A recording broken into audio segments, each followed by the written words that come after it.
No Jumper, coolest podcast in the world. And today we're sitting down for a very interesting dive into Chicago folklore.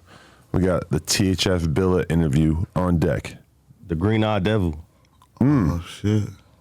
Just like that. Like that, I guess. Huh? You didn't expect me to start talking to the camera? Nah, hell no. Yeah. Yeah, it'd be like that. Okay, and so obviously this is Remo. Do you want to introduce your co-host? My who? Your co-host? Oh, yeah, that's A Choices. My boy, my brother. Definitely. So, okay, what's going on? How are you enjoying LA so far? Man, that's all right. It's your first time out here, right? Yeah. Cause you was telling me this is the first time you've been on a plane in 20 years? Yeah, probably like over 20 years for real. I went when I was a little kid. I flew with my mom, but that was it. Damn. Oh yeah, that's where was the first time you ever flew?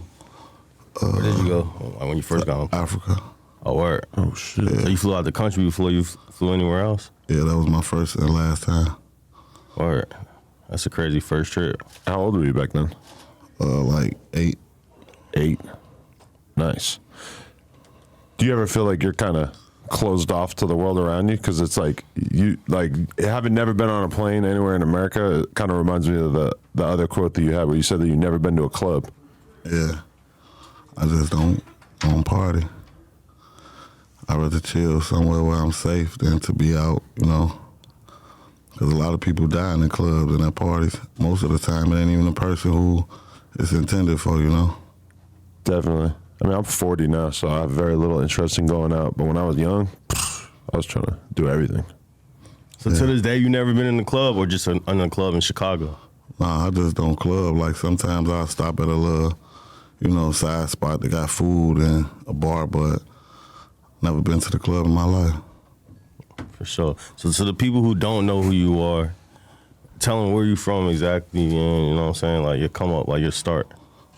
From the south side of Chicago. I was born and raised on the low end, 46th, 45th area. Pretty much that's it.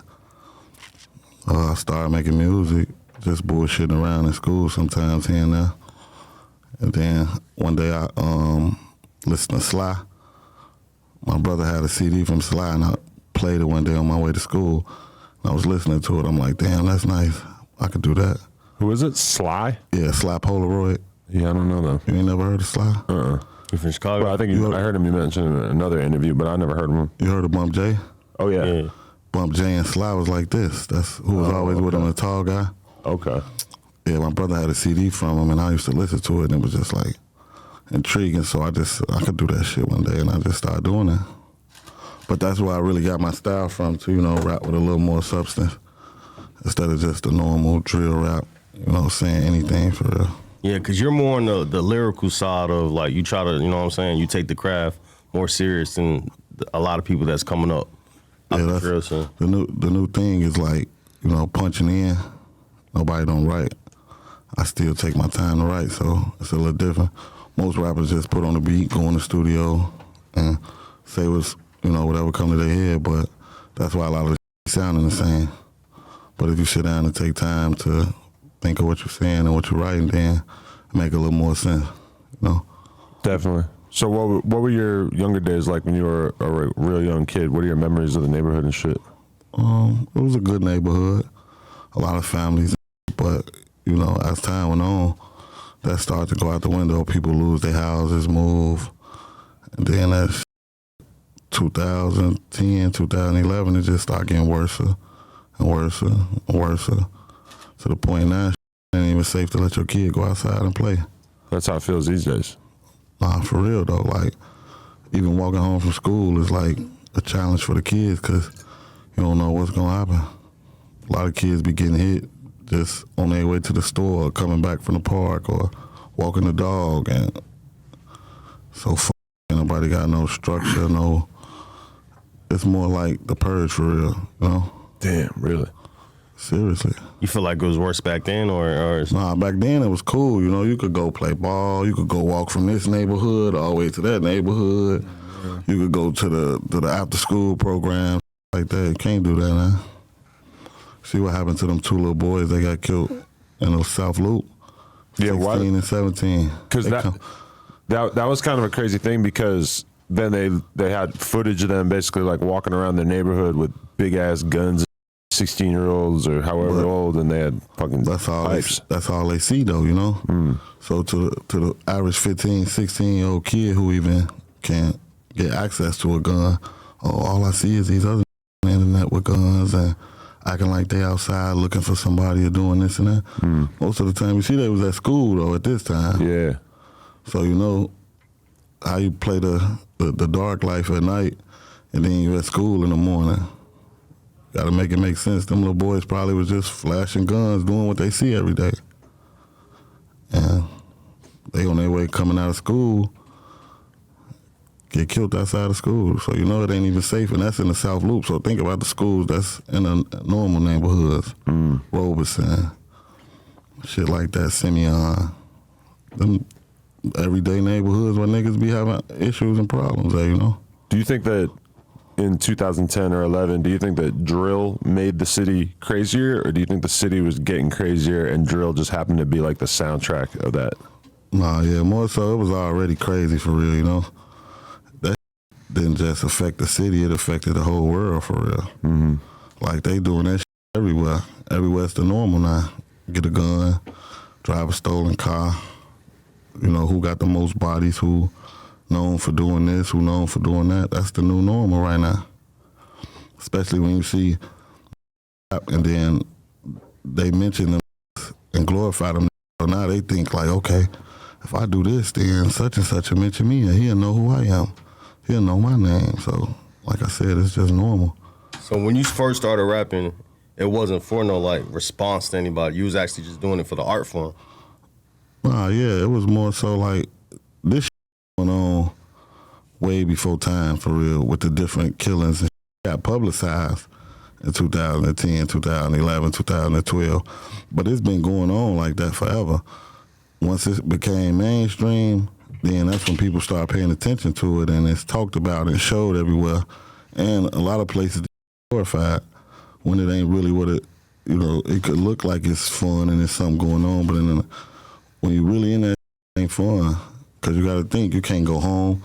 A lot of move out of where they come from, riding different cars, toting guns.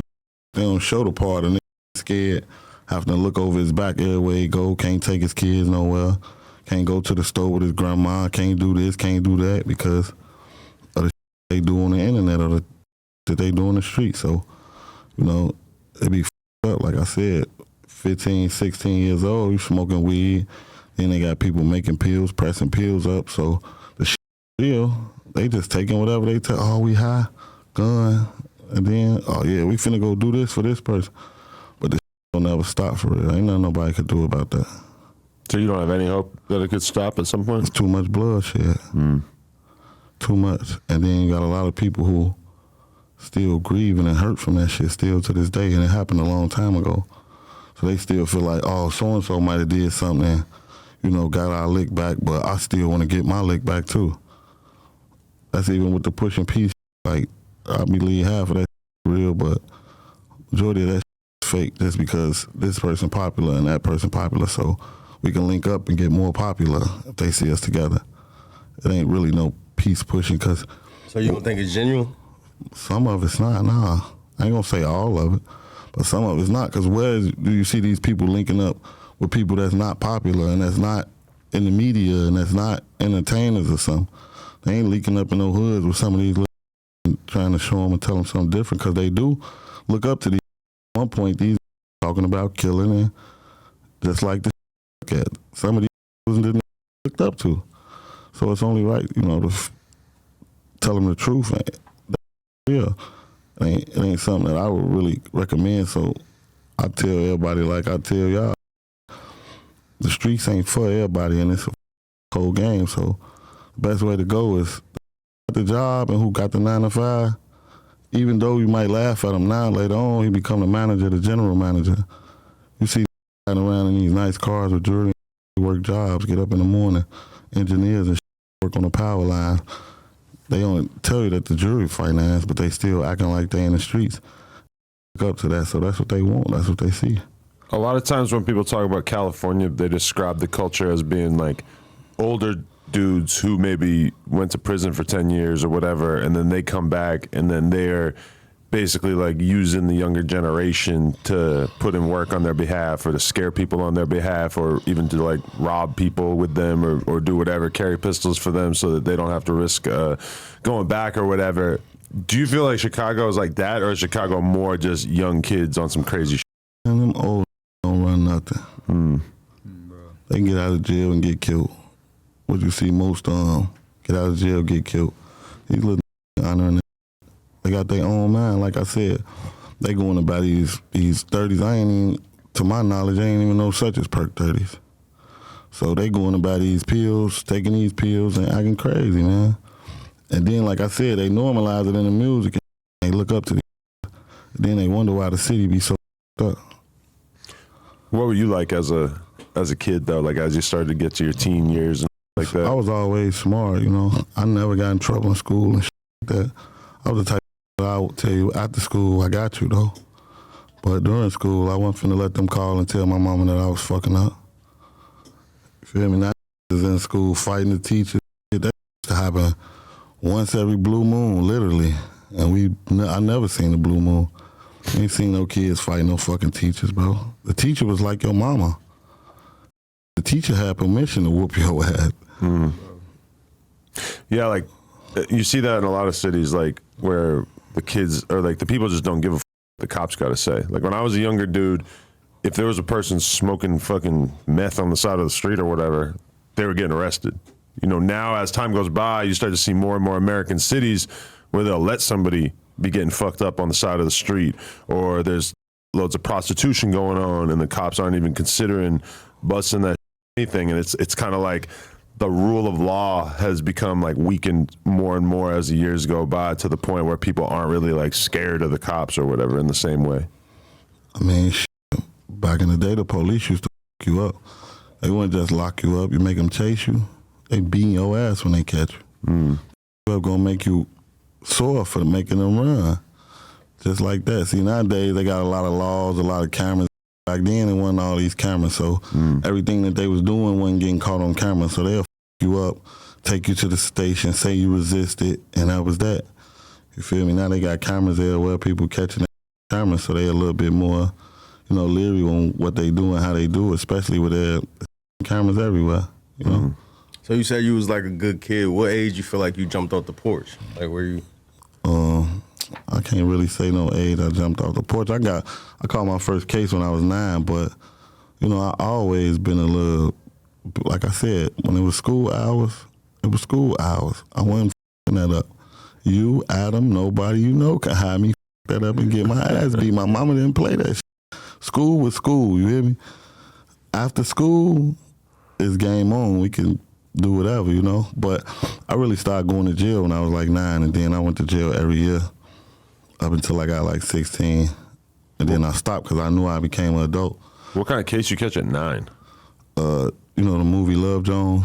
You ever heard of Love Jones with Sidney Poitier? Yeah. They filmed it in the school right there on my block. And she was walking past and the trailers was right there and broken in and took some. What? My homie, he took some home and his mama made him go back and tell and take the back. So they came to school and caught me with some of the I had the jacket on. It was an Eddie Bauer jacket. I needed that. What the fuck? That's a crazy story. Straight up. Damn. That was my first case. But so then, did that slow you down at all, or that didn't bother you? Nah, I was just a juvenile. So, you know, in Chicago, they had the thing, you go by points. So I wouldn't always just get locked up. But every summer, I would just get in trouble. It was just too much time on my hands. Like I said, when I got like 16, right before I can go to the county, I ain't getting no trouble after that. Till I was like 20. Then that's when I went to call my first adult case. So at this time, because you're older than a lot of the people that was rapping back in the day, right? I think you're in your 30s at least. Yeah. So you would be more considered like an OG in Chicago. You could call me that. I'm still a young nigga though. Yeah, but in Chicago compared to, you know what I'm saying? Yeah, for sure. Because a lot of these niggas is 17, 18, 19, definitely. So who was the first person from like THF to start rapping? Like, cause you started battle rapping first, and then you lost the battle or something. Hell no, I ain't lost no battle. Oh, so you didn't lose the battle, but you lost battle rapping. What? Pull it up, man. You done f***ed up, Remo. I thought you was my man. That said I lost the battle. I didn't know about this arc. Hey, so you had you was battle rapping. Nah, I got a battle, yeah. But you can pull it up. Don't ever say I lost, man. I don't like that. I'm a big competitor, my boy. You don't like news nothing? No. All right, so what got you into battle rapping then? It's just something I could do too. You know, with the words, I'm kind of nice because like I said, in school, wasn't no playtime.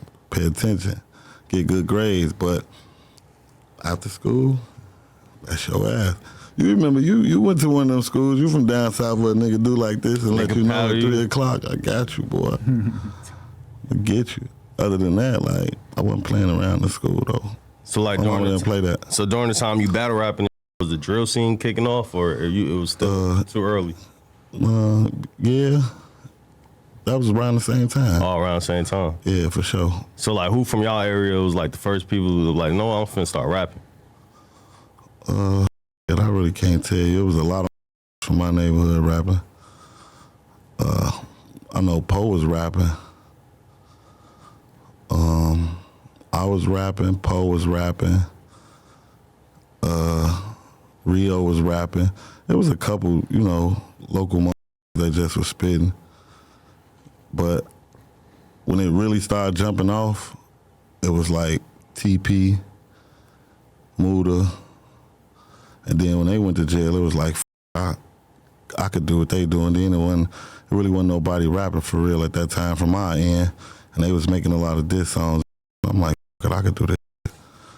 And then I just started writing some crazy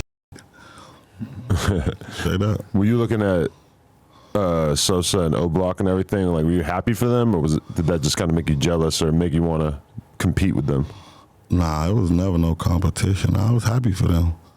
You feel me? Like, that was a good thing because most rappers from our city, when they get anything, they get some money, first thing they do is they run. They run away from their people. And Von just showed you that, you know, it's okay to get the money and still stick with your people. Look out for your people, you know? Before him, he wasn't doing that. Get some money, get a deal, and then you'll see him with who they started with. Then when the deal jump off, they with some other. Nah, that's how it is. But he kept it where he got it from, where it all came from. He made them famous for real. O-Block was O-Block, you know, from Chief Keef, but Vaughn made O-Block famous, for sure.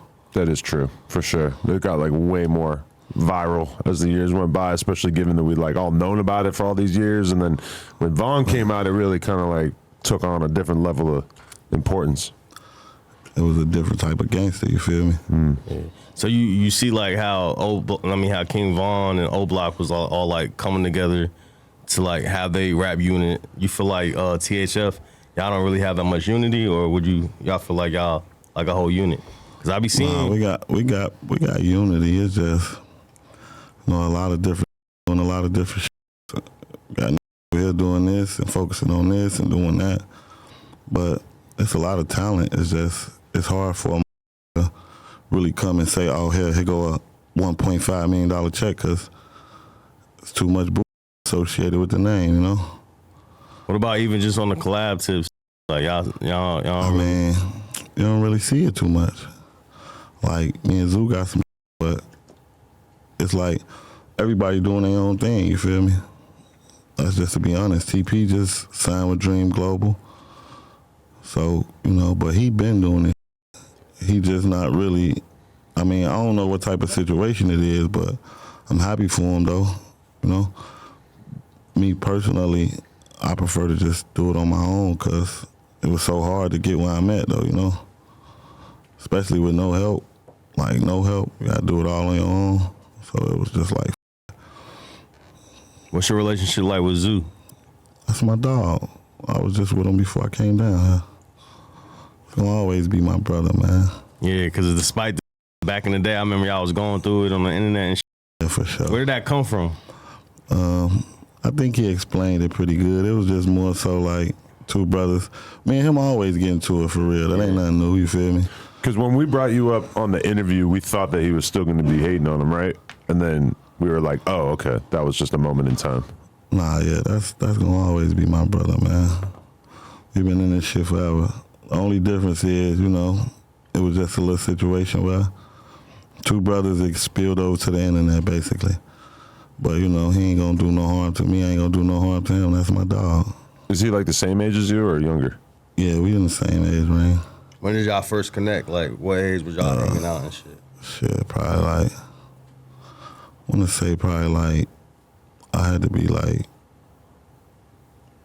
20. Some shit like that, 19. And you're from the same exact area, but you still didn't meet until you were a little bit older?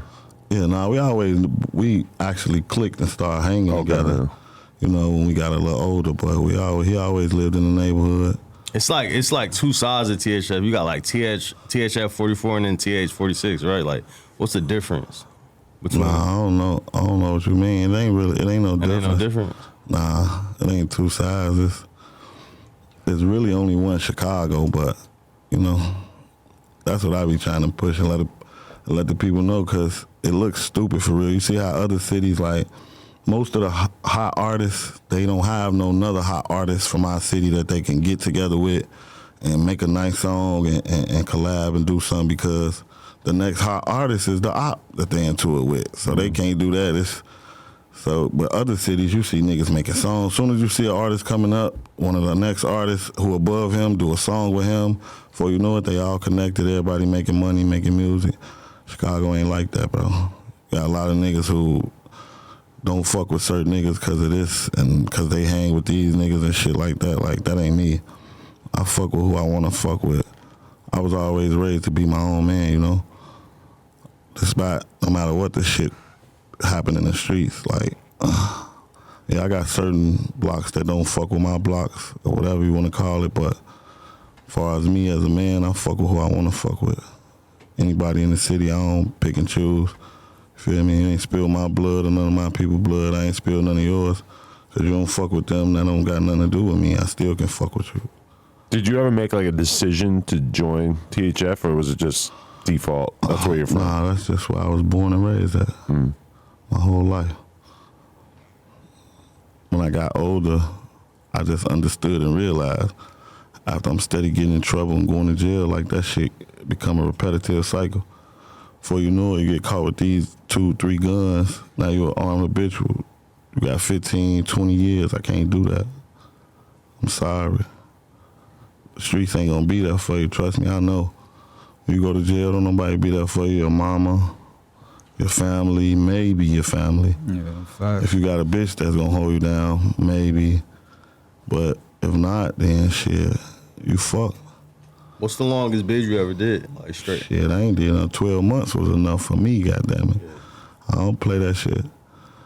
One thing about me you ain't gonna catch me twice for the same thing. Feel me? Like, I live by that. So if I get caught doing this, then I need to change that. That ain't gonna help me. I need to try something else. Because if I keep getting caught in that, then they gonna keep charging me and giving me more and more time for that. How often you still live in Chicago? Yeah. Yeah, so like, you feel like it's still safe for you to be out there? Yeah. You ain't never. I mean, like I said, I don't party, I don't kick it, I don't shake my ass. You can't call me, like, hey, look, let's kick it, let's go to I'm cool. I'd rather chill in the crib. I'm comfortable. You know, I'm my own skin. I don't really need no 50 niggas around me. Make me feel like I'm something, you know. Because Vlad always brings up how he interviewed Duck and like multiple times told him like, you need to leave Chicago. Like, why would you stay there, etc. And he always talks about how he can't understand it. To me, I feel like I totally understand it, because especially after meeting his mom, it's like, I just get the way that they are like such Chicago people that moving anywhere else would have seemed so fucking boring. And I feel like it's probably like that for a lot of people from that background. Yeah, it might be. To me, it's not, though, because I like boring shit. Like I said, I'd rather chill in the crib, sit back, watch a movie, eat a nice dinner. Ain't shit going on outside for real anyway. Most motherfuckers who got something going on, work a job, living a regular life, stay in the house by 7 o'clock, sleep. Because they got to get up at 5:30 and get ready to go to work. Ain't shit going on outside, not for me. I'm just being real. And I don't want no little nigga who, you know, coming up thinking that it's popping outside. That ain't where it's at. Because I'm going to tell you one thing for sure. On the streets, they play a dirty game, for real. I seen so many niggas, one right here with me like he's sitting with me. And then you look up and he gone. Like, damn, I just hugged him. You just said I'll see you tomorrow. And he gone, so it ain't worth it, trust me. But was there a period in your life where you were more of a hothead? Because you have like a very mature attitude, but I got to imagine that when you were, 18, that you were a little different. Nah, yeah, I mean, shit, I'm a Gemini, so, this the cool me. But that other dude, he crazy too. He still comes out? Yeah, sometimes when I need to. When you drop them diss records and shit. Yeah, man, when a nigga piss me off. But for the most part, though, I try to be cool and smooth because I don't want to give off the wrong image or the wrong perception of me, Yeah. Because people might look at me and think I'm something else, but they don't know I got plenty sense. I just play this stupid dumb role. Sometimes you got to play dumb and see how dumb a motherfucker try to play it. So, So because one of the first songs I think I heard was from you was probably Melly Story. When did you record that? Chilling like I always do, chilling. And I was in the basement, and I'll never forget, Lee Boy sent me the beat. Shout out to Lee Boy, because he was fucking with me early in the game, and the nigga got plaques and everything, but I was in the crib in the basement, and it was just like, something came to me. I actually, when it first came about, I think Benzo had came and slid to the crib. I told him he was thinking about writing some type of story. I told him like, you should write the Melly story. And then this was probably like 2 weeks later. He still hadn't did it. And I was in the studio. He came to the studio. I forgot who I was in there. I think I was in there with like probably like 3-4 niggas or something. But he came and he like, you did the song. It's like, I told you to do it. But it came to me so smooth. It was crazy. I was in the basement and it's just like, I was thinking about it because I had went over there on that block to go get some weed that day. What block? On Paxton. Yeah. So I had slid over there to get some weed, and the whole time, if you pay attention to the song, it'll tell you like somebody had seen me over there, and dude was like, damn, you got your pipe on you?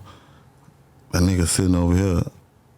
And that's how that situation unfolded. It came to me from actually damn near being in the middle of the story. That was the same day Melly got killed. I was getting the weed to go to the studio, and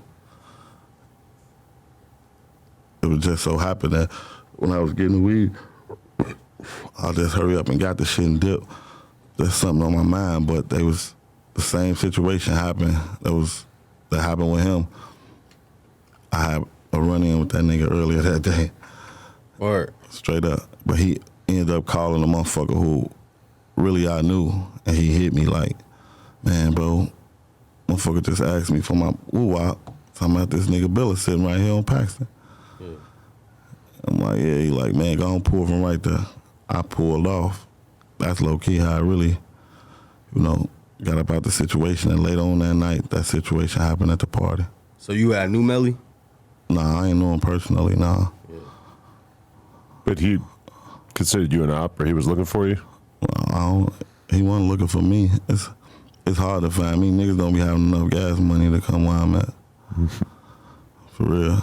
I stay put up. I ain't got time. I ain't gonna lie to you. I ain't out here running around like I'm looking for no smoke. I ain't ducking shit, but I'm not out here playing with my life. Feel me? You ain't gonna hide this interview and then see me a couple weeks later like, damn, they got him too. Nah. I be out the way, trust me. If you want to live, I got kids, so my kids look up to me. I ain't finna be bullshitting around trying to please and show off to these people and don't get a chance to never even see my son grow up. Nah, y'all tripping. I'd rather go get put up. I'll pop out here every once in a while. even on the surprise side, but I ain't kicking it. No, I don't do that.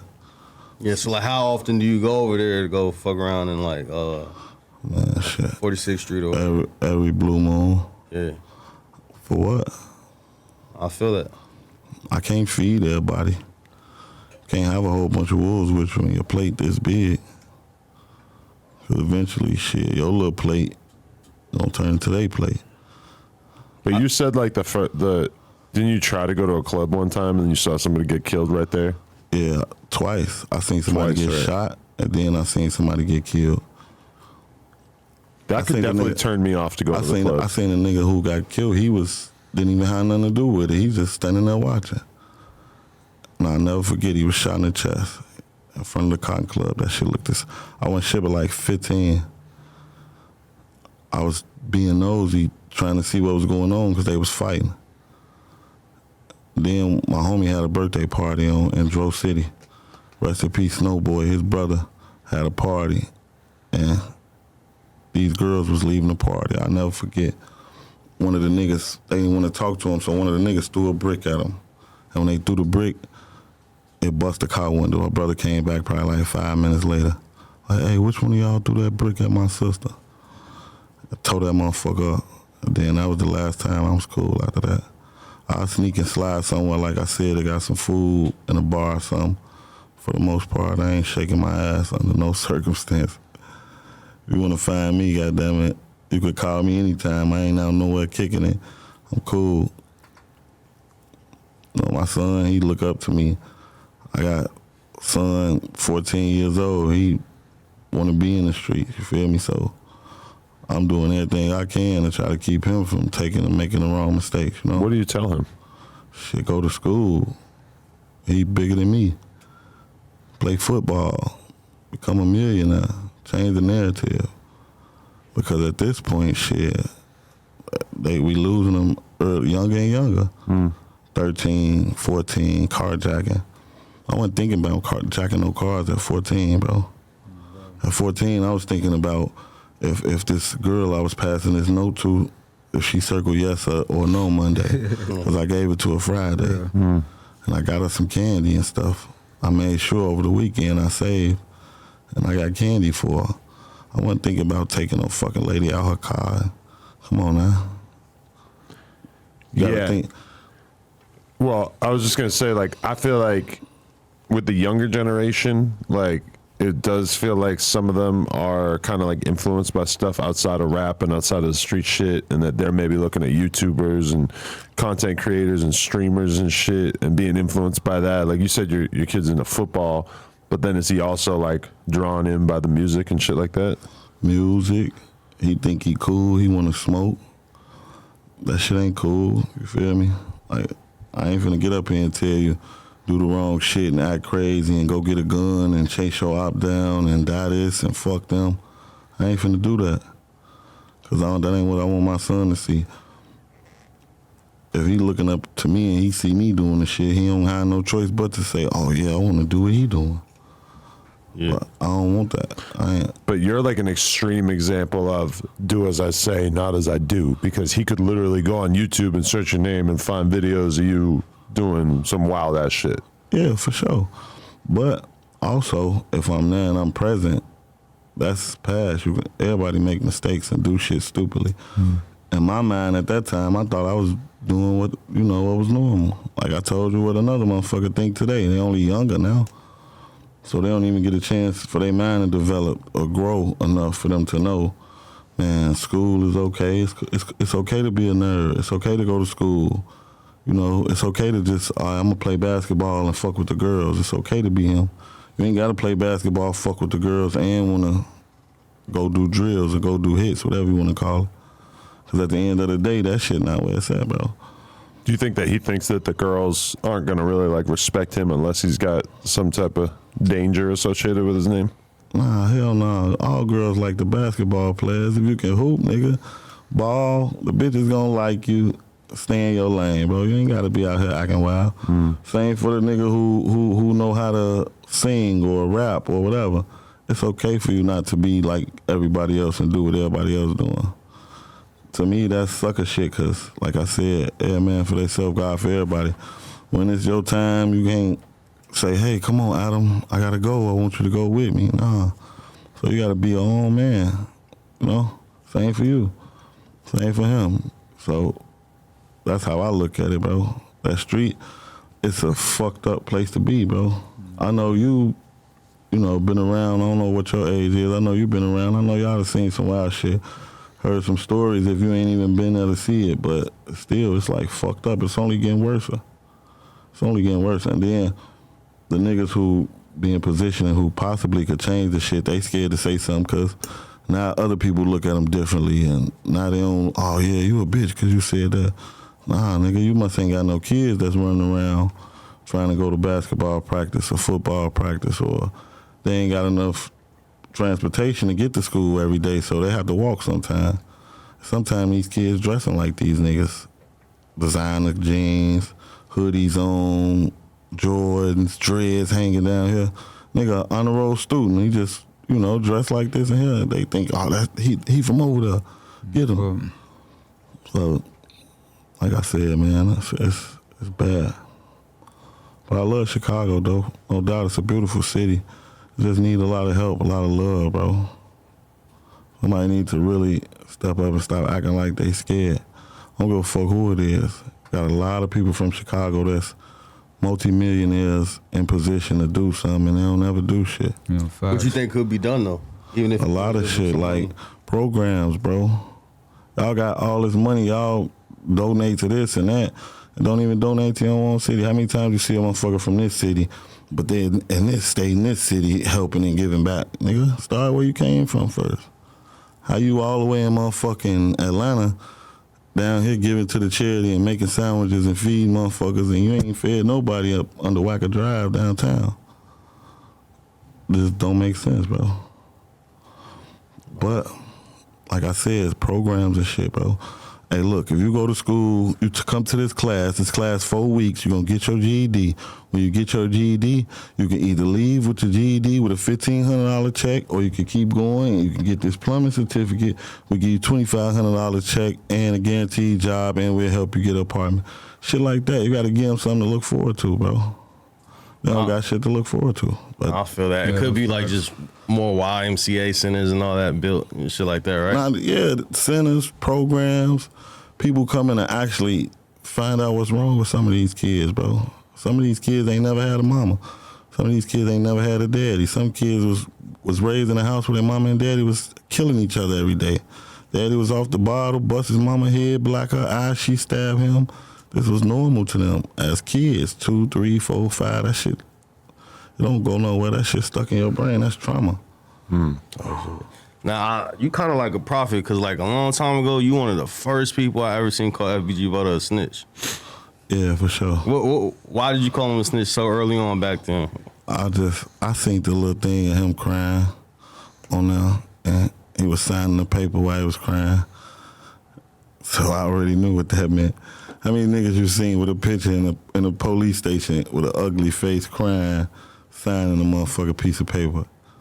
There's like a 6-minute clip of you on Instagram live with him, or you're probably only even on live with him for a couple minutes. But he has he says a couple things because he is so funny without trying. But like, he literally says in the call, he says, I killed 2 people. And he says, I'm going to kill somebody from THF. Like the craziest shit you could ever say on Instagram Live while you're arguing with him. But it's because you kept talking over him to the point where he just started saying whatever he could possibly say to try to get your attention. Man, look, I don't know what he did, what he didn't do, but I know you're right. That nigga funny as hell, though. For sure, without being funny. Real character. He went to the courthouse. They ain't even subpoena him. How the fuck you go to court voluntarily on some shit like this? That's the ultimate clout chase of the century. You talking about for the duck trial? Yeah, how the fuck you go to court and testify and they never subpoenaed you or asked you to come to court? You voluntarily came to court. Then say you told on some dead people. Why would you volunteer to come to court and tell on dead people? Well, that makes sense. You just wanted to be in the tabloids or the news, but try to do it in a clean way. Because that shit was so stupid.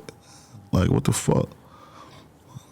Ain't that what was said on the shit, right? I mean, yeah, he did testify. Stop me if I'm wrong. Yeah, no. He testified, but he said that he wasn't subpoenaed or nothing. He went voluntarily. That's crazy. He just voluntarily just going up here to snitch. Oh yeah, I'm gonna go up here because everybody else up here getting a lot of. I mean, they was paying niggas. Trenches News cashed out, so maybe I don't know. Maybe Butta got paid off, right? The thing about that shit is that nigga. They say he was the police for over 10 years.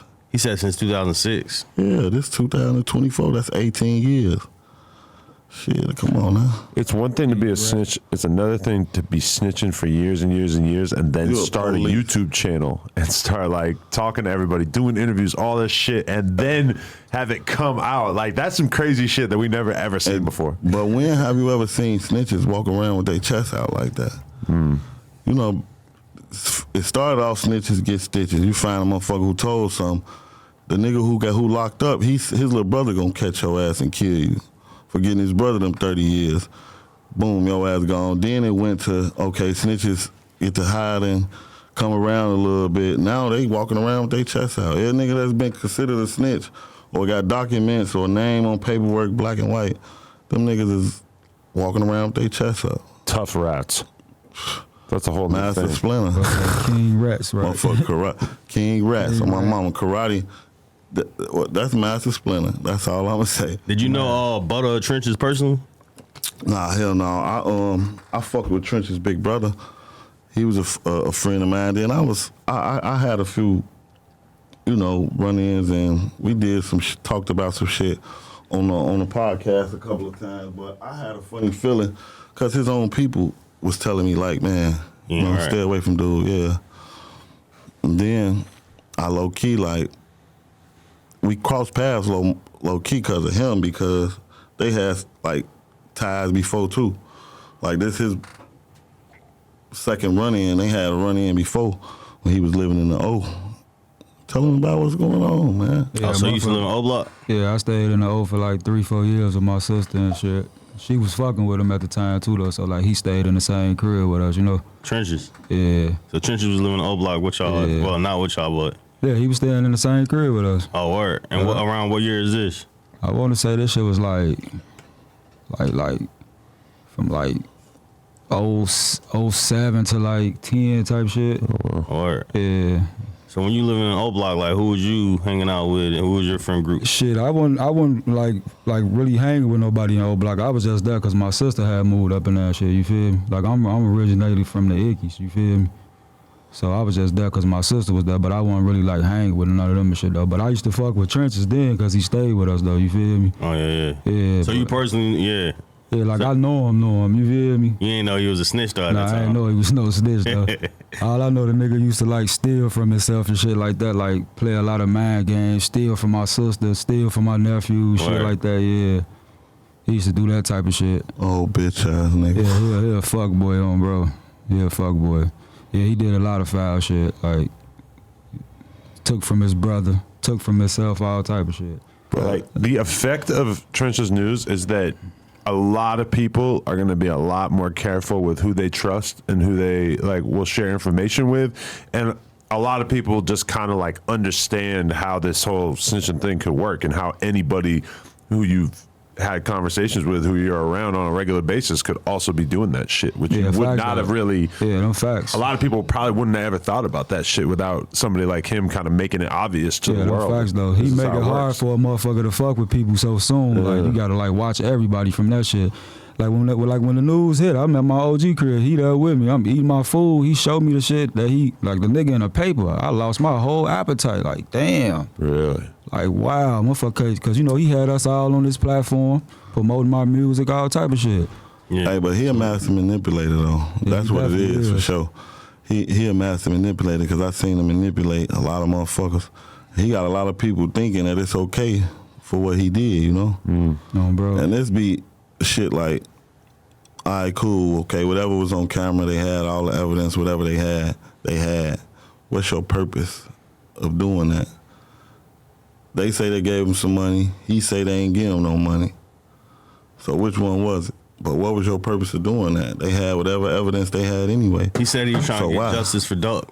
And recent videos. It was fucking surveillance videos of everything, all type of paper trails and everything. But the they cops smoked already anyway. But the cops wouldn't have paid him if they didn't need his services, right?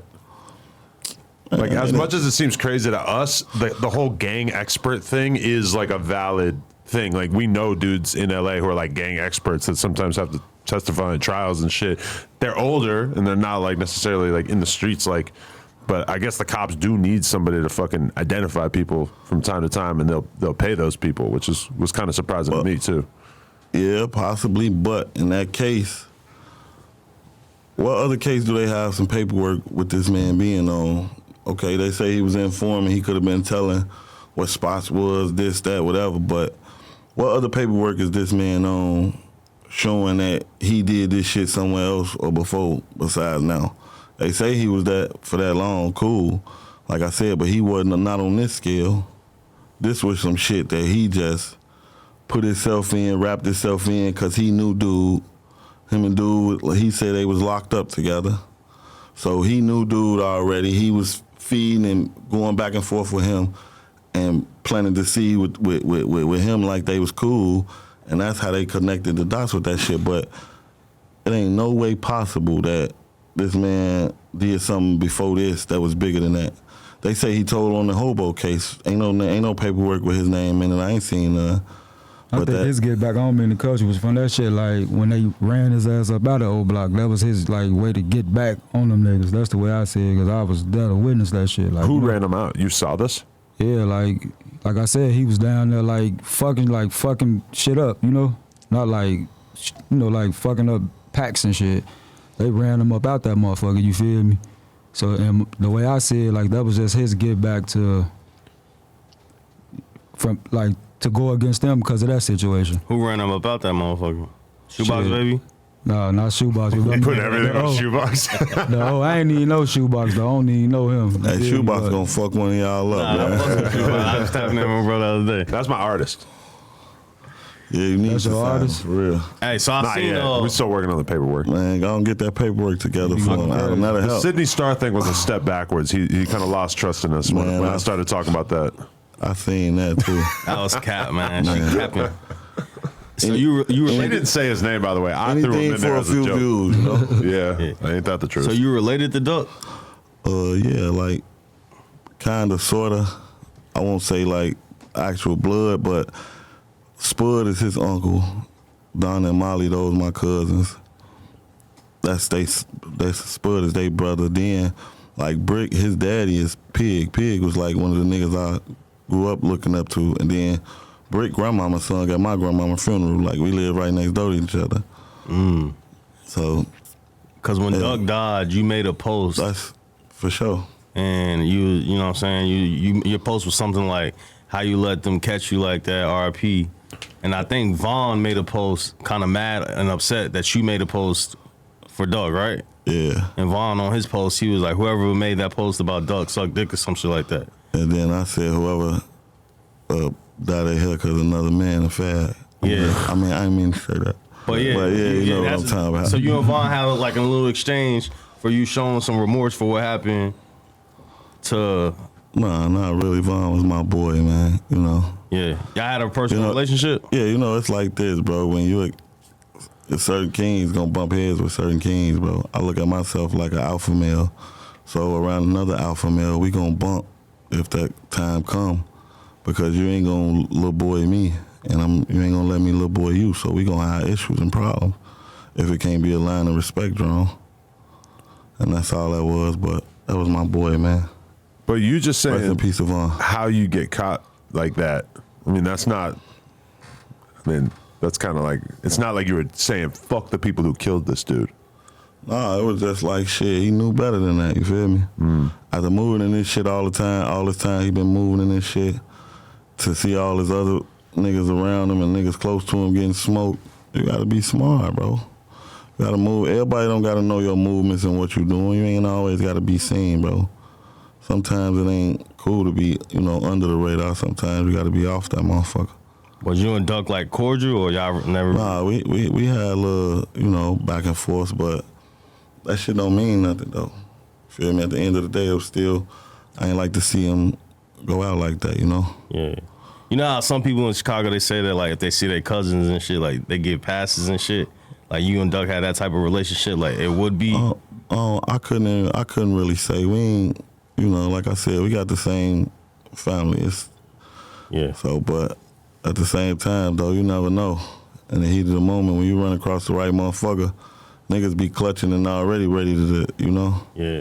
How'd you feel when you found out that THF TZ was the one who actually basically called it in and got people to slide on Doug? Man, I read it like you read it, man. I was shocked. I ain't gonna lie.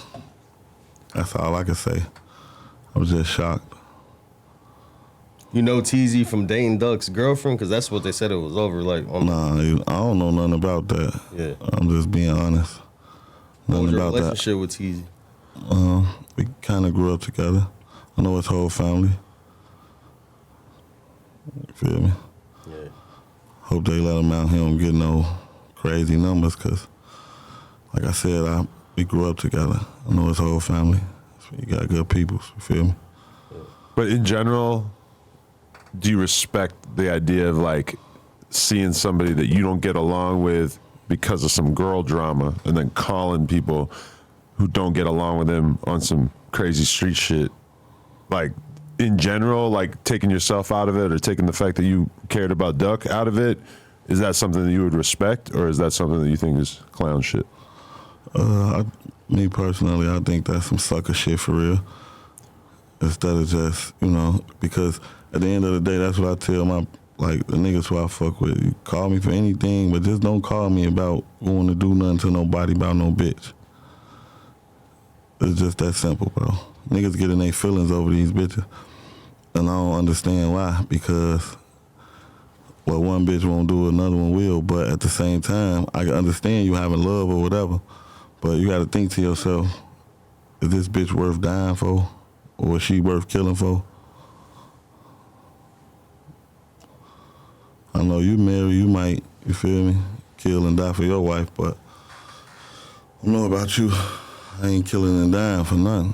I feel like if my chick decided to go fuck around, cheat on me, whatever, I ain't finna go kill no nigga about it. I'm gonna walk. I'm gonna yell at you. I'm gonna yell at you, and I'm gonna move out. I'll probably just leave it at that. She'll be back. Trust me. True. So I ain't finna go going crazy or doing no stupid shit like that. I'm not gonna send somebody to go kill the dude who's fucking her after that. That's just, I just don't come from that mentality. I might ask her why she did it and cry, but would you cry in front of her or you cry privately? Man, I'm crying in front of her. Look what you did to me. Fuck that. No Straight shame in your game. Nah, hell nah. I'm a Gemini. Tears is something I do. Yeah. I don't give a fuck. I share them frequently for sure.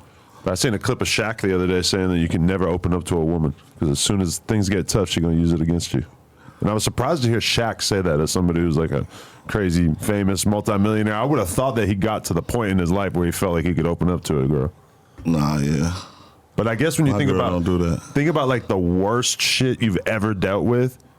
Sharing that with a girl, if you don't 100% trust her, could definitely be sketchy. Yeah, especially if she or a scoring woman. You feel me? Yeah.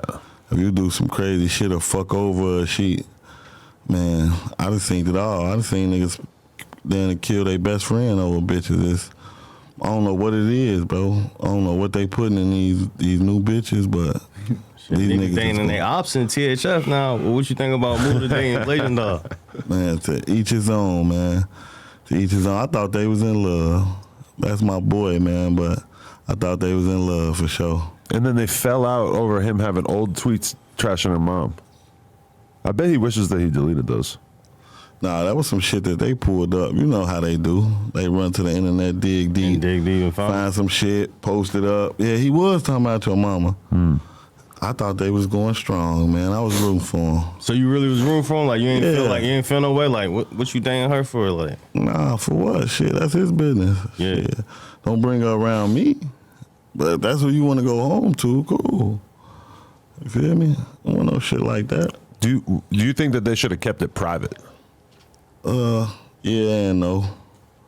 Cause it was like, you know, We in love. Sometimes love make you do crazy things. Fuck it, we gonna start a podcast, everything. You know how this shit go out. Yeah. If they would have kept it private and then you found out he was dating, Relationship goals, goddamn it, huh? if he would have kept it private and y'all found out he was dating a op or a quote unquote op, would y'all have felt the way or you like? Hell no. So everybody be fucking the ops bitches. Yeah. Yeah. But fucking them and dating them two different things, right? Same. Fucking them, dating them, spending the night at their houses, all type of shit. Yeah. Come on now. It ain't no different. Only thing is, shit, they in love. They together at that point in time.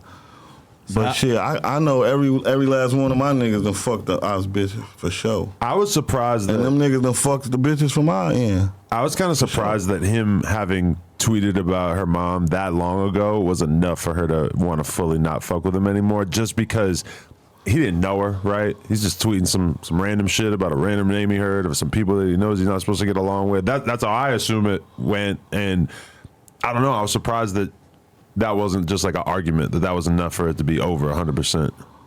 Man, I think she was just tired. Cause you know that was old. Then you know, plus they was saying it on the internet. They had it going on at first, and then they got past the shit. Yeah. And then they came with the old shit again and posted it and actually showed it. And I guess that's where the fallout came in at. But to me, that just shows you that, you know, as one of the two people, take two to tango. One of them two people, you know, really was just tired of the other one anyway, because some shit before we was together, and you know we ops, so you just said something about my dead people, I probably said something about yours. Right. That don't matter. Shit, we together now. No old shit gonna make you do that. Now some shit recently, some new shit, but not no shit when you was a kid and making diss songs and talking. That was what was going on. Just so happened your mother was from down there and she passed away. You know, rest in peace to her mama. It might be like a pride thing from her perspective too, because over the last year or so, she's just had to hear all this shit about her mom. Whereas for most of her life, she probably didn't have to hear almost anything. She probably wasn't paying attention because she was young. And then she got older. You know, that's a soft spot. I lost my mom, so, you know, I don't know if you lost your mom, but that shit crazy. That's like a different type of pain for real. Yeah. No exaggeration. That's some shit I thought I was gonna die from. You know, the only person to love and care for you and nurture you no matter what, then she gone. So if you got yours, you got yours. Make sure you spend good quality time with her. I don't give a fuck what you're doing. I know you're a man in many businesses. Spend some time with your mama, for real. Yeah, it feels kind of dark when you find yourself going a couple weeks without tapping in with your mom and shit, just because you don't know how much time you got with her. Yeah, for sure. She used to be on my ass, call me every day, every night. If she ain't talking to me, she calling the motherfucker who she think I'm with or close to. Leave a voice message and everything. Call me. Straight up. So, my boy right here too, I tell him all the time, bro, spend time with your mama, love her, cherish her, because when she gone, you don't get another one. Most You don't get to make them calls, none of that shit. So make time for memories. My sister had a lot of memories with her. My sister took her out. They went on trips and shit, spent a lot of time together. I had a lot of memories with her too, but not like my sister. My sister had multiple unlimited trips, just going different places for the holidays and stuff. Me, I'm just, you know, stuck in the neighborhood. That's how you feel?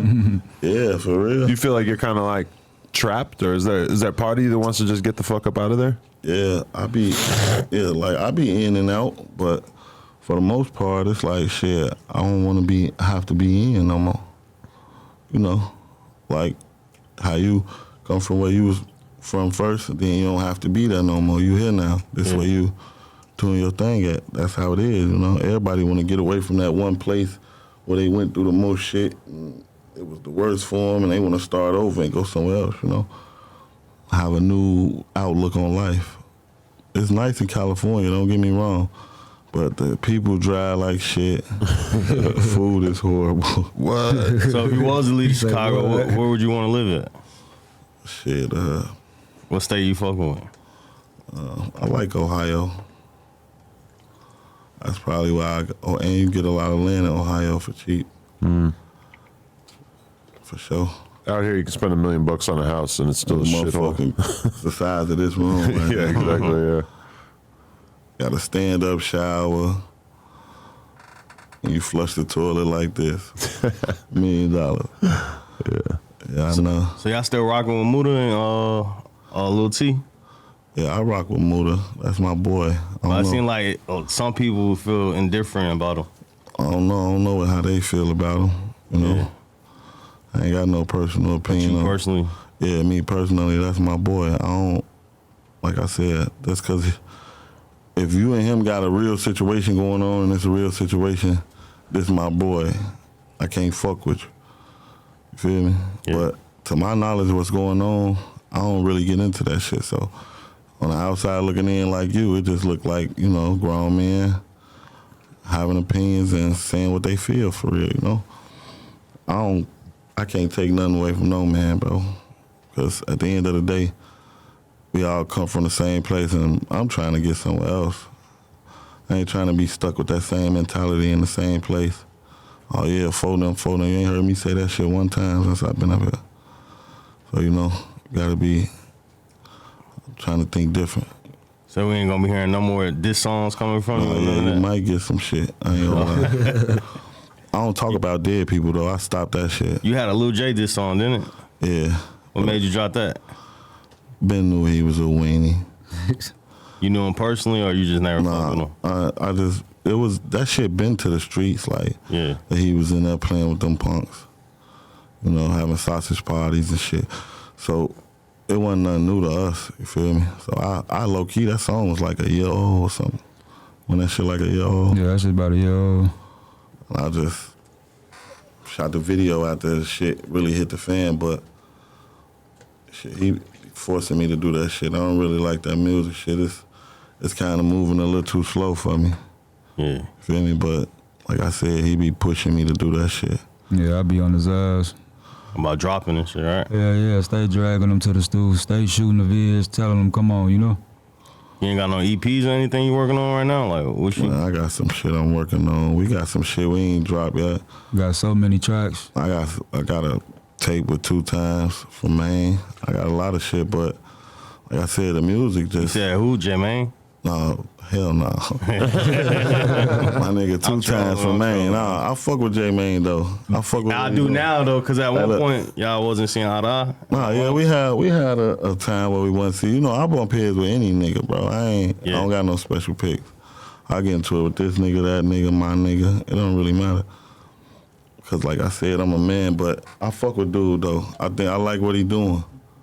You feel me? Yeah. Big ups to him and them nasty-ass cereals. You can't pay me to taste them. I ain't gonna lie. But I like what he doing, though. I fuck with dude. For sure. You ever thought you couldn't see yourself becoming a comedian like him? Nah, hell no. Sometimes, you know, no offense to you, Adam, but you know how they do that. The white people look at niggas like monkeys, and that's monkey activity for real. I didn't tell him to act like that. Nah, I know, but it's good though for real, cause you know, like anything where you can market yourself, bro, is genius. That was genius shit he doing. You feel me? That couldn't be nothing but a sharp brain and blessings from God for real. You know, Nobody thought of that shit. Dirk had his cereals, but you know that was just okay. Dirk's cereal, here it is. He all over the world with the Whoop shit. Now he doing the Whoops interviews. That's what's up. I just hope that, you know, motherfucker see what he doing as actually saying, okay, he off limits, you know? Okay, we ain't gonna say he from this side or that side. We know he gonna be over here doing this. We finna go get him. He off limits. But what do you think about him pulling up to like the Vaughn mural and shit? It could go both ways. It could go as I'm pushing peace. Yeah, I'm right here. Or you could look at it like disrespect. Me personally, it was more so like 50-50. You know, pushing peace and disrespect, because at the same time, that's what I say when I be talking about, like, you see these people saying they push peace, but they only doing it with other people that's popular. You know, people that's big in social media, YouTube, Instagram. You don't see him doing it now. If he would have had a few niggas from O Blocks, you know, over there with him and went and paid homage and gave them the cereal, they could have threw the shit down, stumped it, opened it, poured it out, it would have still been good content, you know? That would have been funny. It was paying. That's how you do that, though. You don't go over there and then, like I said, man, when you playing with dude, a lot of people love that boy. Straight up, he was the king over there. They ain't never seen no nigga do that shit still to this day. Only motherfuckers that feed their peoples right now and look after their peoples was Vaughn, Dirk.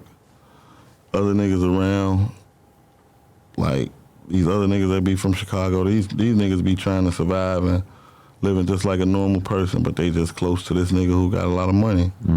Cause nowadays ain't nobody giving you shit, bro. You and Dirk never had like a relationship? Nah, yeah, you know me and Dirk cool. You ain't got no personal kick it buddy relationship. But Zoo was early on in the videos, like he was in the This Ain't What You Want video. So like you wasn't around during any of the times when Yeah, I was always around. He always invited me to certain shit. It's just like, I don't know, at that time I just didn't feel comfortable being in that space.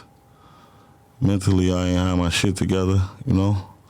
I'm thinking to myself like, shit, I can't go around these rappers and shit. I ain't up to par. You feel me? I ain't got on no Pelly jacket. I ain't got this on, so. The bars was there, just the fits wasn't there, that's what you're saying. It wasn't even so much the fits, it was just like, you know, I just couldn't be amongst the, I'm the type of nigga, I'll meet you there. Yeah. I just couldn't be in that environment and sit. My mind just tell me to go get it myself. It ain't never been like it was no, you know, fuck me or nothing like that. Those my people for life, but I just chose to do my own thing, bro. Besides like any of the THF members and shit, like who were you closer to? Like from the Chicago scene, rapping and shit, like any of the rappers you was friends with? Anybody from my neighborhood. I ain't no friendly nigga for real. I don't kick it with other groups or other niggas. Like, you won't see me bouncing over here because they fuck with them or they fuck with them. I don't do that. But it seemed like a lot of niggas in Chicago was clicking up. So like, how did you manage not to fall in the clicking up era? Shit, just being my own man. I could protect myself. You know, I got niggas who I fuck with who, you know, they get wild, but I don't need them around me. I don't gotta be amongst them and around them every day, all day to feel like it's, oh, I'm something, I'm somebody, you feel me? I can protect myself, do my own thing. I don't need no help. So shit, what I need a motherfucker with me for? Were you surprised that Zoo ended up finally doing an interview with us? Yeah, definitely. That was his first one, wasn't it? Yeah. I know he alley-hooped that. Yeah. Cairo was sitting there telling us he didn't believe it. Like, we told him like a week or two before it happened, and he was like, yeah, all right, I'll believe it when I see it. Hey, look, I ain't smoked weed in like a month and a half. And I smoked when I was just out there. That shit got me so high. Out there? Yeah, outside. Oh, you high right now? Yeah, I hadn't smoked no weed since before Christmas. All right, so what made you... Why'd you fall back? Peer pressure. I saw your manager smoking out there. Who's my manager? I don't know, a white woman that's out there. I don't want to call her white if she's not white, but she appeared white to me. Damn, hell no.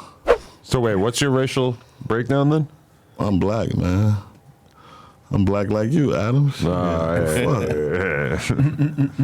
up.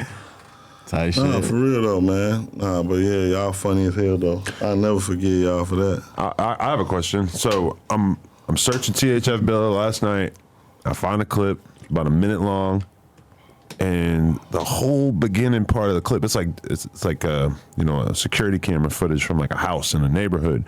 And the whole video, there's nothing happening, and I'm just sitting there watching it like, did I get fucking baited into this? And then all of a sudden, you start to hear shots, and then you see two cars screeching past each other, and just bow, bow, bow, bow, bow. Like just as fast as it showed up, they're gone. And apparently, one of them was you. Nah, I know that one. Well, it's on your YouTube channel, and it's labeled with your name in the title. Got me, didn't you? Nah, that wasn't me. I seen the same video. Oh, shit. Nah, for Plead real. the fifth. Nah, that wasn't me, though. For real. That was some shit I got off the side of my house. Tight shit. Okay. Yeah, you know how this shit go. Little clickbait. Little ring camera. You're falsely claiming it? Yeah, for sure. Damn. I didn't think you were like that. That's crazy. What's in those pre-rolls, man? Go crazy, Hell no. King Palm got us going good. I like King Palm, but I ain't smoking no shit that was already ready when I got here. Sure. Hell no. This is that good shit. Yeah, I'm cool. I appreciate it though. Okay. You said Wooski shouldn't do any interviews? Nah, hell, they bogus, man. Y'all don't know that, bro. Come on, man. Let's be for real. Is it about the money now, or is it about this man? Come on, bro. But if he wants to tell his story, I mean, Man, write a book. You'll make more money. that's a good idea. You getting up here, they know his response time off, all type of shit. That ain't cool. You basically putting them up here for people to humiliate them. Because they getting them a couple $1,000. Huh? Go 2,000. Come on. All right. Then he got the bed bug looking bitch who running all the shit. Oh, man. Y'all seen that thing, y'all. Y'all know what I'm talking about. That shit stupid, man. Get that man some help. Y'all want to do something. If y'all gonna get the money, you take the money and go get him some help, man. Something ain't right. You see his response time off. He keeps saying, Something ain't right, bro. He been hitting the head, whether it was a ricochet or not. The head shot from a 7.62 ricocheting off anything is fucked up. Come on, man. Don't do that.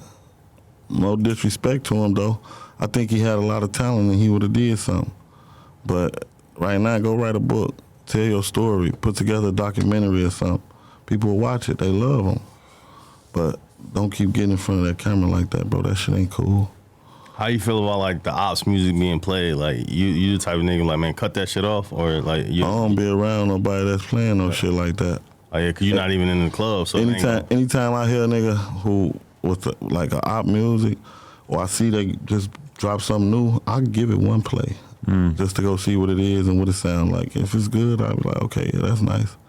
If it's not, I be like, that shit trash. But I'm gonna give a nigga his credit regardless. I don't give a fuck what you is, where you from. So who's somebody that you can vouch for, that you can say they decent at rap, that you might not get along with, but you can at least say like they got that shit going on the music side? Shit, Mono was a dog.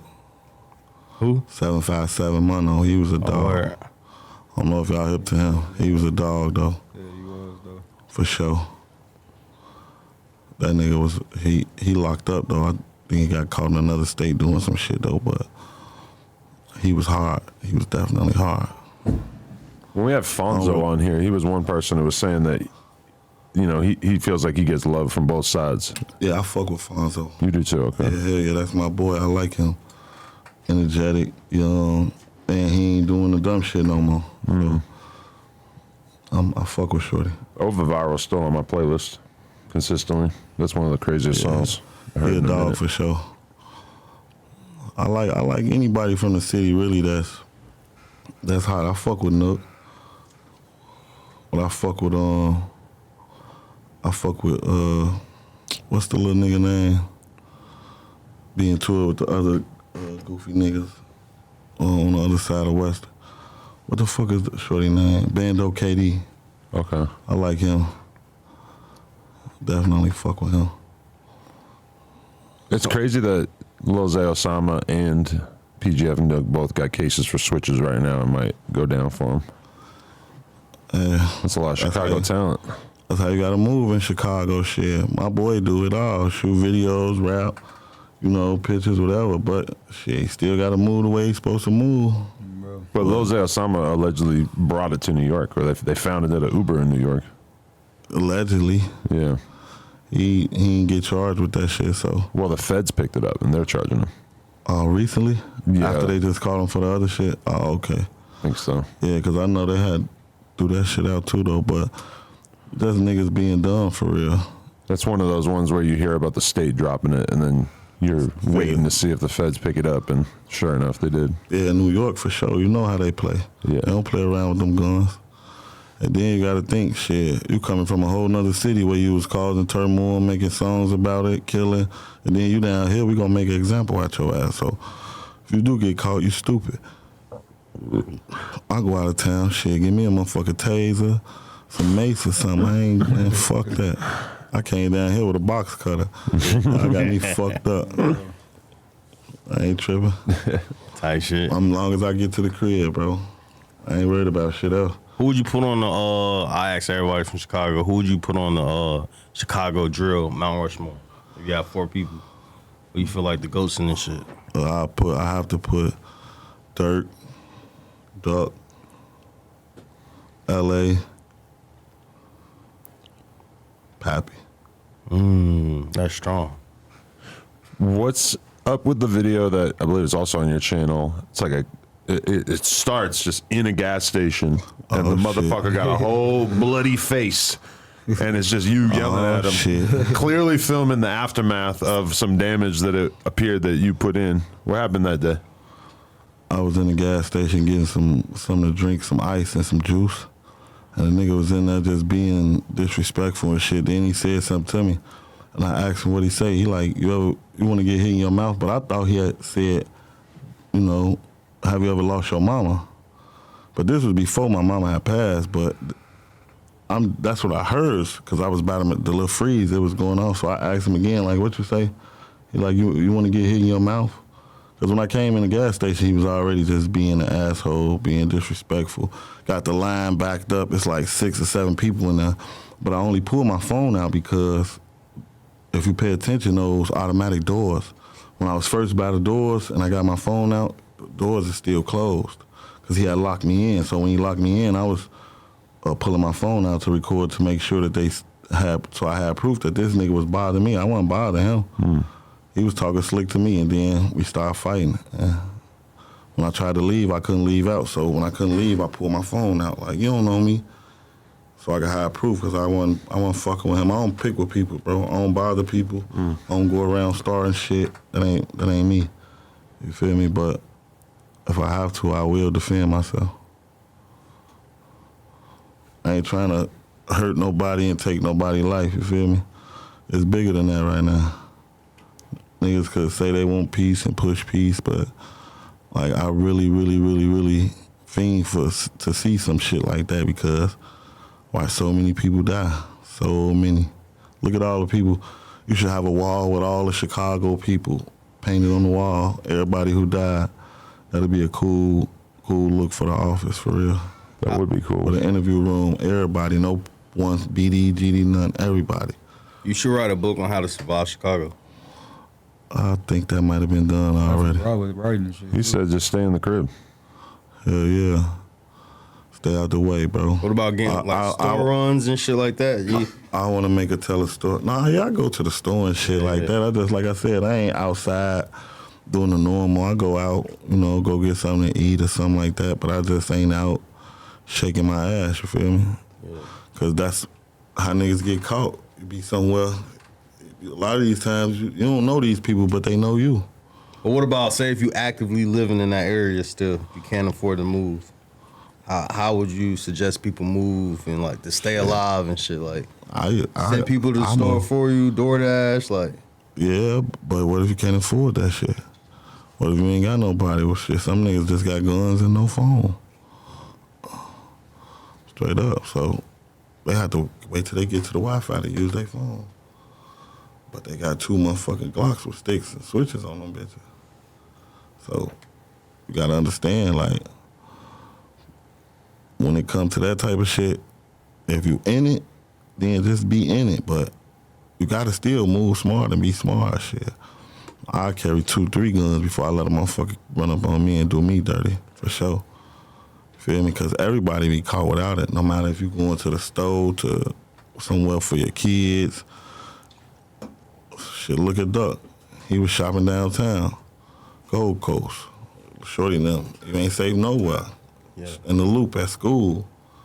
Could you imagine, fuck what you did the day before or all of the days before that or whatever. Yeah. Could you imagine walking out of school in the loop, thinking, damn, we finna go smoke these woods real quick. And a motherfucker jumping out of the car on you and killing you in front of your school at 16, 17. Nah. You ever been shot? Hell no, I ain't gonna get shot. Yeah. I don't play that shit, bro, I'm telling you. Before I let a motherfucker trick me out of my life, bro, I don't gotta be in the streets. I got people that love me. I ain't gotta be out here just to be, I'm cool anyway, shit. Niggas ever gave you like a pass or some shit? Like you ran into somebody that you wasn't supposed to run into?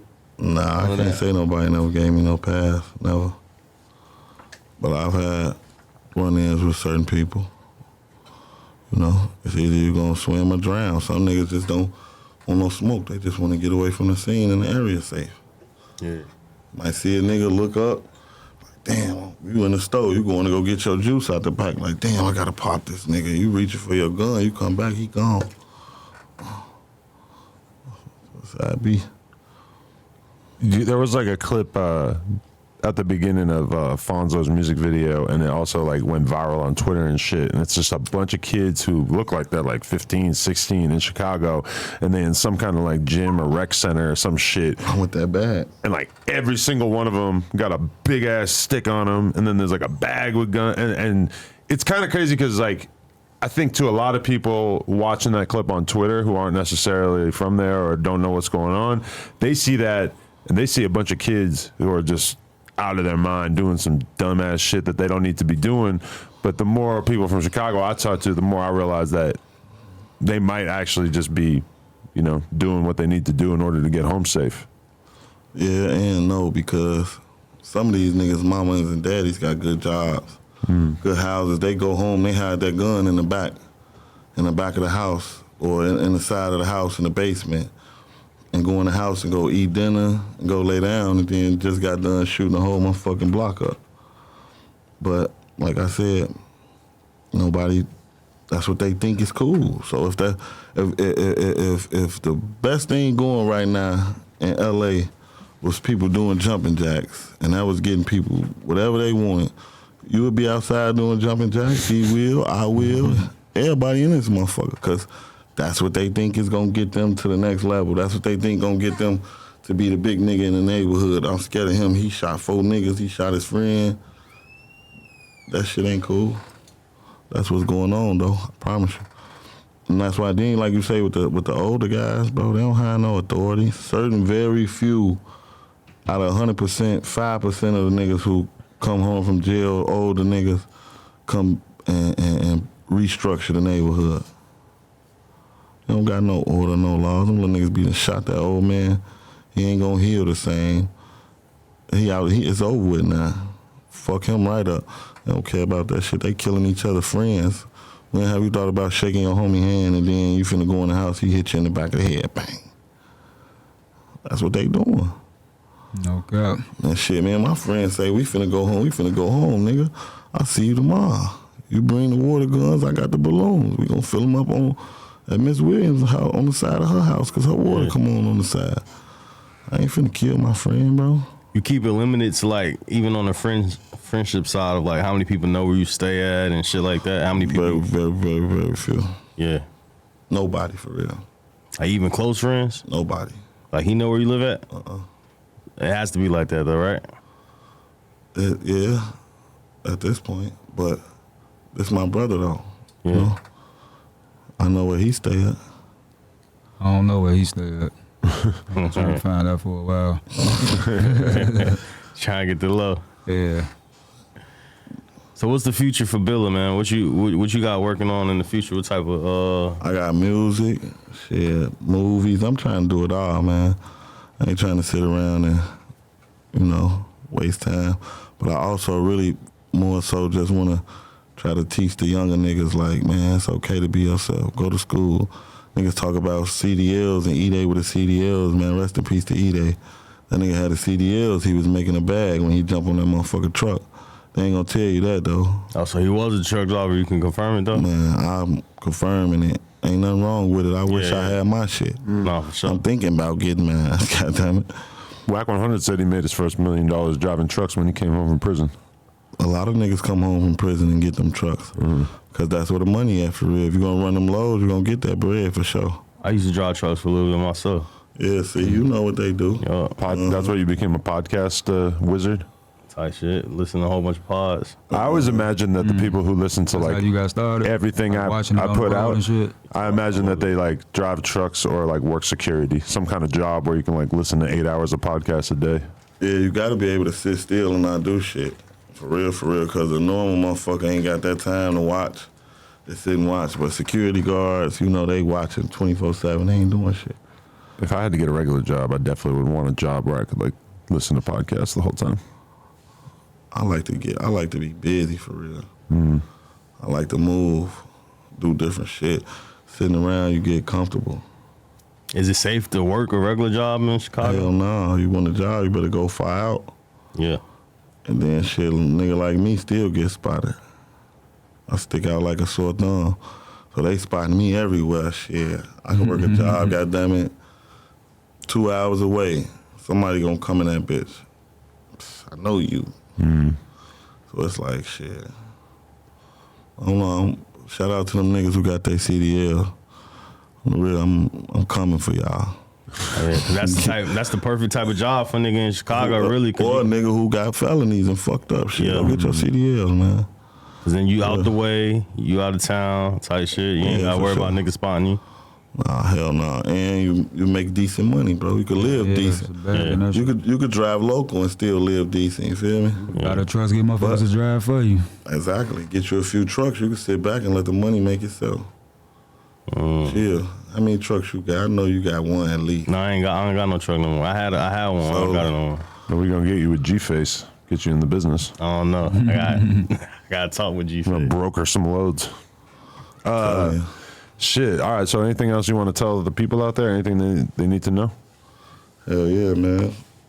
What you wearing? What's that right there? There's some shit from my boy Romo, Young Black Entertainer. I mean, I said young. I told you I shouldn't have smoked that shit. Young Black Entrepreneurs. Okay. Tripping. Yeah. Yeah, YB Apparel Chicago. He got all type of shit though. I ain't get a chance to bring my shit, man. I got here, couldn't check in. I had to put on clean clothes, dirty, all type of shit today, man. But I made it happen. I made sure. Oh, we made it happen. My boy forced me to come. He always pushing me to do some shit. I be ready to. Gotta drag his ass out. Come on, shit. Let's get it done. I don't want to hit none of that. For somebody who ain't never heard your music before, and you know what I'm saying, they just not tapping into you from this interview, give them something to go check out. Direct them. I got a lot of shit. When I'm gone, shit, Melly Story, Tweaking. I got thousands of songs on the internet. Shit, Heart to Heart. I got a lot of shit. I can't name it. I told y'all I done smoked some of that Cali weed. That shit it was a pre-roll, and the outside had some white shit on it. Came from the dispensary. Yeah, that sounds like something that'll kill you. Yeah, that shit was fucking with me. I was choking like a bitch outside. I shouldn't have smoked the shit, but I'm glad I came down here to Cali and fuck with y'all, man. Y'all some good, cool cats, man. Fuck with Remo. For sure we running that. Fuck with Adam. Adam the coldest. This my favorite white boy right here. Damn. For sure. I'll take it. And I like how you know how to articulate and suck a certain shit out of niggas. Pause, but I appreciate it. Damn, not the pause. Pause. And this podcast is brought to you by the Whoops, of course. Yeah, for sure. Push your piece, man. So that's what it is, man. Always. For sure. Who else? Who's the next person from THF that we should interview? Little Twins. We saying the same shit. He was telling me that this morning. Y'all need to get the Twins up here. Get TP up here too. Okay. TP out? Yeah, TP out. All right, for sure. Go check on him. He doing some new shit right now. Go check on him. Definitely get TP up here though. For sure. The Twins definitely. They got a story to tell. For sure. And they super talented. They some of the coldest niggas in the city who don't get their recognition for real. Bro. For sure. All right, appreciate you guys. THF Billa interview in the books. No Jumper, coolest podcast in the world. Check us out on YouTube, TikTok, Patreon, Instagram, etc. Like, comment, subscribe. NoJumper.com if you want to support. And shout out to Remo for locking this one in. Yeah.